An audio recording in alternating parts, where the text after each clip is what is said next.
Hello students, welcome to the third lecture of Geography's chapter, that is agriculture. So in last lecture we had discussed about the major crops of India, that was rice, millets, food crops, non-food crops, etc.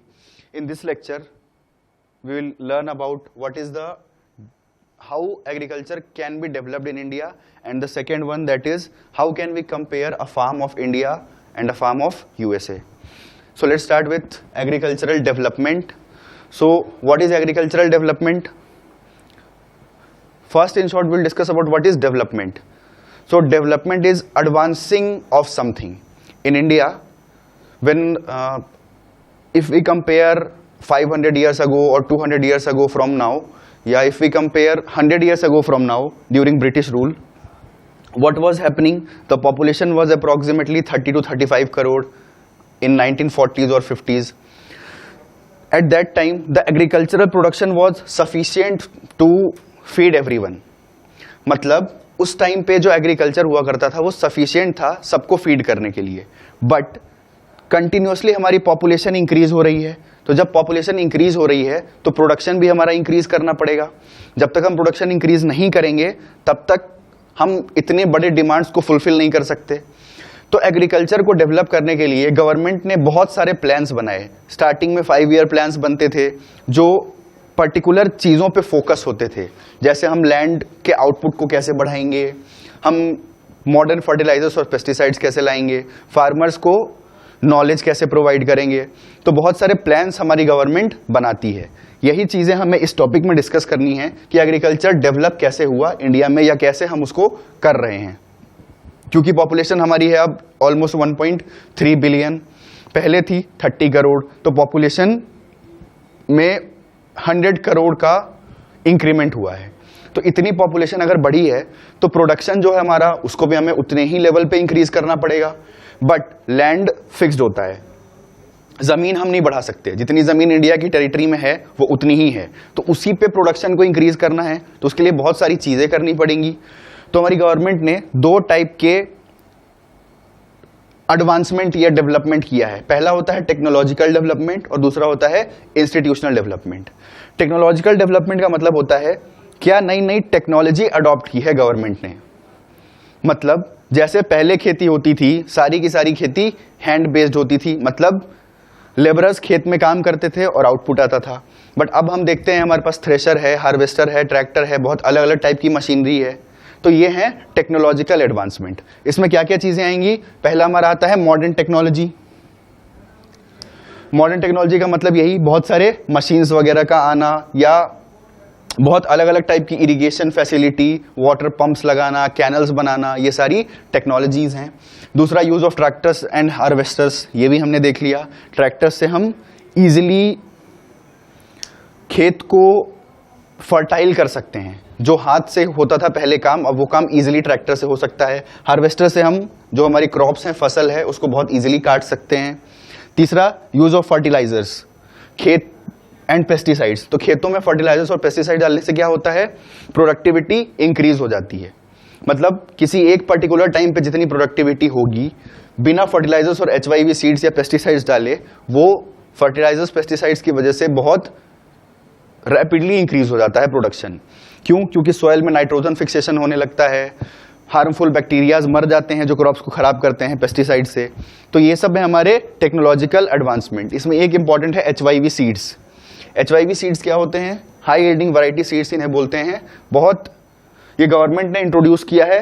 जो scientific research centres होता है agriculture का, वहां पे ये seeds develop किए जाते हैं और उनकी प्रोडक्टिविटी बहुत हाई होती है नॉर्मल सीड्स से. तो ये सारे टेक्नोलॉजिकल एडवांसमेंट किए हैं गवर्नमेंट ने. दूसरा है इंस्टीट्यूशनल डेवलपमेंट. इंस्टीट्यूशनल डेवलपमेंट का मतलब होता है ऐसे डेवलपमेंट जो टेक्नोलॉजी से अलग हैं. जैसे KCC का मतलब है किसान credit card.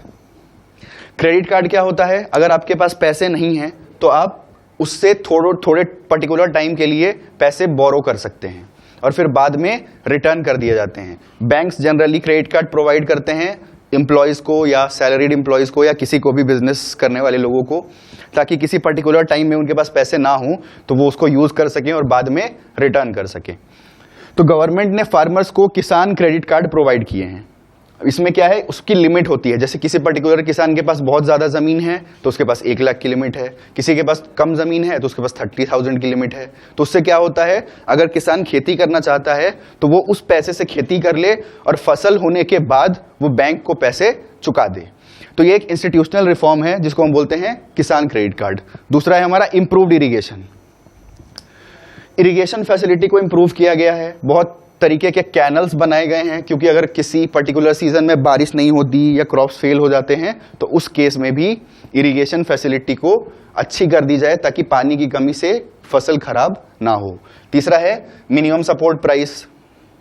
Minimum support price का मतलब होता है गवर्नमेंट पहले ही किसानों से तय कर लेती है कि जब कल्टीवेशन होगा तो हम पर्टिकुलर क्रॉप को इतने रुपीस पर केजी में खरीद लेंगे। मतलब किसान डरते हैं कि कभी क्रॉप्स फेल हो जाए या क्रॉप्स के उन्हें उतने अच्छे पैसे नहीं मिले जितने उन्हें मिलने चाहिए, तो इस डर से वो कल्टीवेशन कम करते हैं। बट गवर्नमेंट क्या करती है, उन्होंने पहले ही रेट फिक्स कर लिया कि अगर मुझे 100 kg वीट तुम ग्रो करोगे, किसी पर्टिकुलर फार्मर ग्रो करेगा, तो उससे वो गवर्नमेंट 8 रुपीज पर केजी में उनसे खरीद लेगी। तो इसका मतलब क्या है कि उस पर्टिकुलर फार्मर को लॉस नहीं होगा, ये चीज गारंटीड है। तो इसको हम बोलते हैं मिनिमम सपोर्ट प्राइस।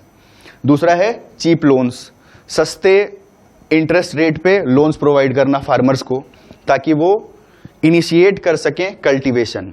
बहुत सारे फार्मर्स इसलिए खेती नहीं कर पाते क्योंकि उनके पास पैसे नहीं होते। तो पैसे अगर गवर्नमेंट उन्हें प्रोवाइड कर दे और बहुत कम इंटरेस्ट पे उनसे लोन ले, उन्हें लोन प्रोवाइड करे और बहुत कम इंटरेस्ट पे उनसे पैसे ले, तो इससे क्या होगा, फार्मर्स एग्रीकल्चर की तरफ जाएंगे। जिन्होंने एग्रीकल्चर प्रैक्टिस करना छोड़ दिया है पैसों की कमी की वजह से, वो भी एग्रीकल्चर सेक्टर में वापस से चले जाएंगे।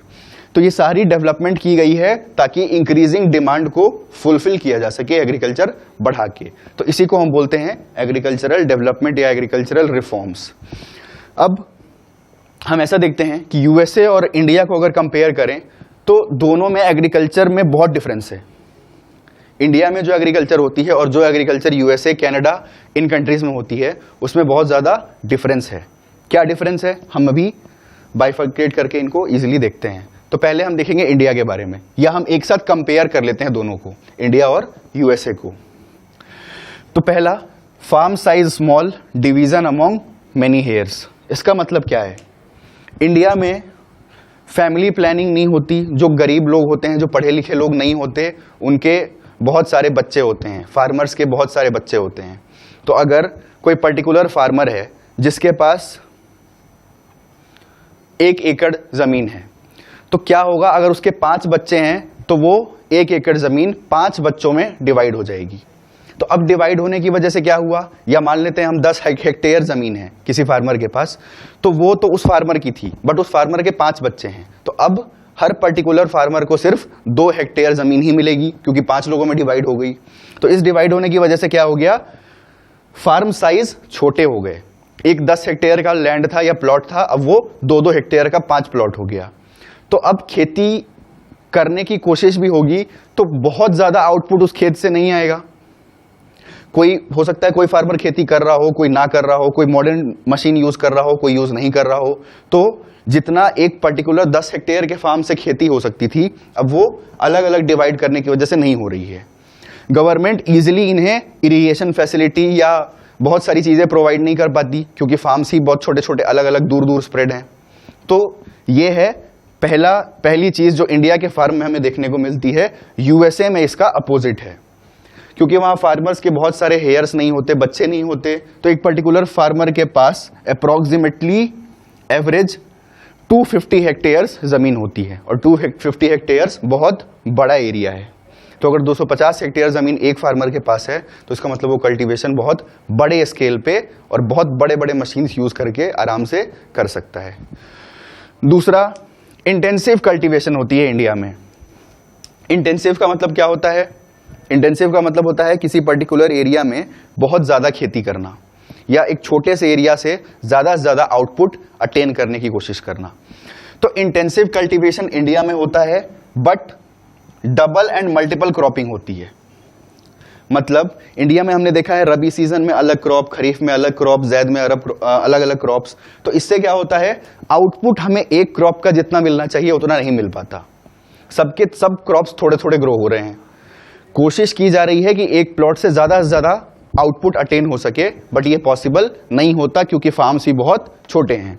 यहाँ पे एक्सटेंसिव एग्रीकल्चर होता है और सिंगल क्रॉपिंग होती है, मतलब एक ही क्रॉप को ग्रो किया जाता है बार बार ताकि वो इंक्रीजिंग डिमांड्स को फुलफिल कर सकें। दूसरा, इसमें थोड़ा सा स्कोप छोड़ दिया जाता है फॉडर क्रॉप्स की ग्रोथ के लिए। जानवरों को जो चीज़ें खिलाई जाती हैं उनका थोड़ा सा स्कोप छोड़ दिया जाता है कि उन चीज़ों को भी फार्म में ग्रो किया जा सके। बट इंडिया में क्या होता है, जो रेजिड्यू बचते हैं हमारे क्रॉप्स के, उन्हें ही फार्म एनिमल्स को खिलाया जाता है एज अ फॉडर क्रॉप। तीसरा है principle is self sustenance and very little surplus. अब जैसे कि मैंने बताया कि कोई एक फार्मर है जिसके पास सिर्फ 2 हेक्टेयर जमीन है, बहुत कम जमीन है, तो उसका पहला मोटिव ये होता है कि उस खेत में वो उतना प्रोडक्शन करे कि वो अपनी और अपनी फैमिली की डिमांड्स को फुलफिल कर सके। मतलब खुद कंज्यूम करे इतना तो होना ही चाहिए। अगर कुछ बचेगा, ज्यादा खेती हो गई, तो हम उसे मार्केट में सेल कर देंगे। मतलब सरप्लस का मतलब होता है बची हुई चीजें, तो जो मार्केट में सेल करनी है। तो सरप्लस बहुत कम है, जितना भी क्रॉप ग्रो होता है उसका मैक्सिमम सेल्फ सस्टेनेंस मतलब खुद के कंज्यूम करने में खत्म हो जाता है। वहीं यूएसए में क्या है, बेसिक मोटिव होता है लार्ज सरप्लस और mainly to export and sale. मतलब ज्यादा से ज्यादा क्रॉप ग्रो करो ताकि हम उनको मार्केट में सेल करेंगे, थोड़ा सा हम खुद के लिए रख लेंगे ताकि हम सेल्फ सस्टेनेंस कर सकें। तो इन दोनों में डिफरेंस है, एक ग्रो कर रहा है खुद के खाने के लिए, बचा हुआ बेच देंगे, और दूसरा बेचने के लिए ग्रो कर रहा है, थोड़ा सा हम रख लेंगे सेल्फ कंजम्पशन के लिए। Mainly to export and sale, इसका मेन मोटिव होता है एक्सपोर्ट करना या मार्केट में सेल करना। अगला है lack of use of fertilizers and technology due to poverty and lack of knowledge. अब हमारे इंडिया में क्योंकि फार्म छोटे हैं तो कल्टीवेशन कम हो रहा है, सरप्लस कम है तो पैसे कम आ रहे हैं, बहुत कम क्रॉप बेच रहे हैं। तो कम क्रॉप बेच रहे हैं इसका मतलब फार्मर गरीब होगा। दूसरा, फार्मर्स गरीब भी होते हैं और उनके पास नॉलेज की भी कमी होती है, वो ज्यादा पढ़े लिखे भी नहीं होते, इलिटरेट होते हैं। इसकी वजह से क्या होता है, वो फर्टिलाइजर्स यूज नहीं करते और मॉडर्न टेक्नोलॉजी अगर उन्हें मिल भी जाती है तो उन्हें इसका यूज करना नहीं आता। बट अगर हम कंपेयर करें यूएसए से, तो यहाँ पे हाईली मैकेनाइज्ड कल्टीवेशन है, मतलब ज्यादा फार्मर्स की जरूरत ही नहीं है, मैक्सिमम चीजें मशीन्स के थ्रू हो जा रही हैं। दूसरा, manual labour is scarce and expensive. यहां जो मैनुअल लेबर है वो बहुत महंगा है। खेतों में लोग अगर काम करेंगे तो बहुत पैसे लेंगे, उससे सस्ता ये है कि एक बार मशीन खरीद लो और उसको 10 साल तक यूज करो। तो इसीलिए मैकेनाइज्ड फार्मिंग होती है तो fertilizers, pesticides, technology, HYV seeds सब कुछ दिया जाता है। बट यहाँ पे ऐसा कुछ नहीं है। अगर उन्हें मिलता भी है फार्मर्स को तो लैक ऑफ नॉलेज की वजह से उन्हें यूज करना नहीं आता। अगला, no mixed farming, lack of caring and housing of animals. मतलब मिक्स्ड फार्मिंग की कमी है इंडिया में। इंडिया में मिक्स्ड फार्मिंग नहीं होती। मिक्स्ड फार्मिंग का मतलब क्या होता है, मिक्स्ड फार्मिंग का मतलब होता है cultivation of crops plus rearing of animals. मतलब आज हम एनिमल्स को भी रियर कर रहे हैं, जैसे फार्मर्स के पास काउज भी हैं, बफेलोज भी हैं और खेती भी कर रहे हैं, तो इसको हम बोलते हैं मिक्स्ड फार्मिंग। एक तरफ वो डेयरी प्रोडक्ट से भी पैसे कमाएगा दूध बेच के, और दूसरी तरफ खेतों से भी पैसे कमाएगा। तो इंडिया में मिक्स्ड फार्मिंग नहीं होती। क्यों नहीं होती? क्योंकि फार्मर्स के पास इतनी जमीन और इतने पैसे नहीं हैं कि वो एनिमल्स को रियर कर सके। उनको रियर करने के लिए भी जगह चाहिए, स्पेस चाहिए, खाना चाहिए, फूड फॉडर क्रॉप्स चाहिए, बट ये सब चीजें वो प्रोवाइड नहीं कर पाते। वहीं कंपेयर करें अगर हम यूएसए से, यहाँ मिक्स्ड फार्मिंग होती है और फॉडर कल्टीवेशन भी होता है। जैसा कि हमने ऊपर ही डिस्कस किया है कि थोड़ा सा प्लॉट छोड़ देते हैं ताकि फॉडर का कल्टीवेशन भी हो सके और जानवरों को खाने वाला जो चारा होता है वो भी ग्रो किया जा सके। तो यहाँ खेतों में भी ग्रो हो रहा है चीजें और जानवरों को भी चारा मिल जा रहा है। अगला है manage by illiterate farmers, lack of productivity. अब जो फार्मर्स हैं इंडिया में, हमने पहले ही डिस्कस कर लिया कि वो इलिटरेट हैं, मतलब उनके पास बहुत सारी चीजें नहीं है करने के लिए, सीखने, उनके पास बहुत सारी चीजें उन्हें पता नहीं है कि हम कैसे यूज करेंगे, या नॉलेज की कमी है, वेदर प्रेडिक्शन नहीं कर पाते, वेदर रिपोर्ट्स अगर दिखाए जाते हैं तो वो नहीं समझ पाते, क्रेडिट कार्ड कैसे यूज करना है, लोन्स क्या होते हैं, इन सब चीजों की नॉलेज उन्हें नहीं है। तो गवर्नमेंट के बनाए हुए स्कीम्स को वो यूटिलाइज भी नहीं कर पाते, और इसलिए जो प्रोडक्टिविटी होती है अल्टीमेटली वो बहुत कम होती है। बट अगर हम यूएसए में बात करें तो farmers are rich and literate, पढ़े लिखे फार्मर्स हैं, बहुत अमीर फार्मर्स हैं, तो पैसे भी बहुत इन्वेस्ट कर सकते हैं। कमी पड़ती है तो गवर्नमेंट फैसिलिटीज़ का भी फ़ायदा उठा लेते हैं, लोन्स का फ़ायदा उठा लेते हैं, इरिगेशन फैसिलिटीज़ का फ़ायदा उठा लेते हैं और अपनी प्रोडक्टिविटी बहुत इंक्रीज कर देते हैं।